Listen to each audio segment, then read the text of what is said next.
So hello, what's up mga tropa, hindi ka pa rin ba legendary sa Call of Duty Mobile? Ito ang top 5 na kaya mo gamitin para mag legendary na. Unahin natin sa USS-9, ang number 1 SMG sa Call of Duty Mobile sa 5 seasons na sunod-sunod, kaya gamitin mo na to.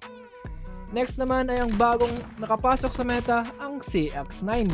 Lalo na pag naka burst type build to, kaya ito yung attachment natin sa burst type build na CX-9. Syempre, isusunod naman natin ang best assault rifle, ang BP-50. Ang BP-50 ay may mabilis na fire rate, masakit na damage at low recoil, kaya madaling gamitin. Lalo na pag nag-chill RG ka lang at kailangan mo sumabay sa mga meta.